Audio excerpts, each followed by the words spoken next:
The Vedic period, spanning from 1500 BCE to 500 BCE, is a cornerstone of Indian civilization. It wasn't just a religious period, it was a time of profound intellectual and social development. This era gave birth to the Vedas, sacred texts containing hymns, rituals, and philosophies that continue to influence Indian thought. More than just religious verses, the Vedas offer insights into a holistic way of life, encompassing social structure, economic activity, and governance. This essay delves into the business practices and philosophies prevalent during the Vedic period, highlighting their relevance in today's business world. The Vedic people were pastoral, gradually transitioning to agriculture. Trade was essential for their economy, with goods exchanged not just within communities, but also with neighboring civilizations. This system of trade necessitates ethical guidelines, contracts, and a framework for economic exchange. The Vedic texts, while not explicitly business manuals, provide valuable insights into the principles that guided their economic activities. These principles, rooted in Dharma, Artha, and Karma, offer a holistic perspective on business and life. They emphasize ethical conduct, social responsibility, and the interconnectedness of all things.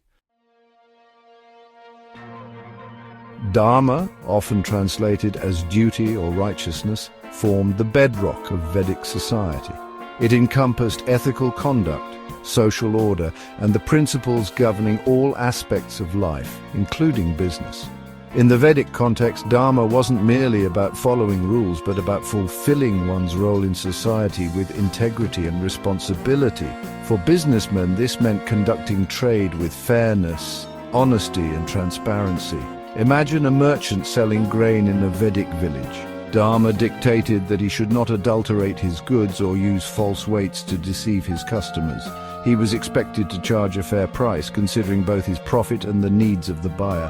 His wealth acquired through ethical means would be considered righteous and bring prosperity not just to him, but to the community as a whole.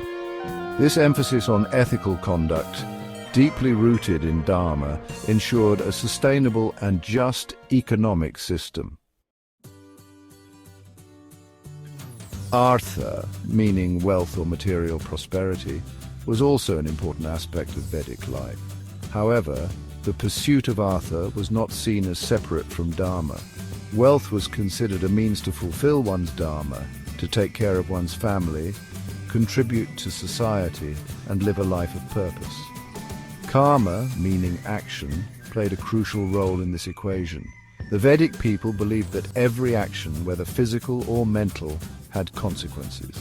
Therefore, righteous actions performed with dedication and integrity were believed to lead to both material and spiritual prosperity. A merchant, for instance, who conducted his business with honesty and fairness, serving his customers and contributing to the community, would be creating positive karma, leading to both wealth and well-being.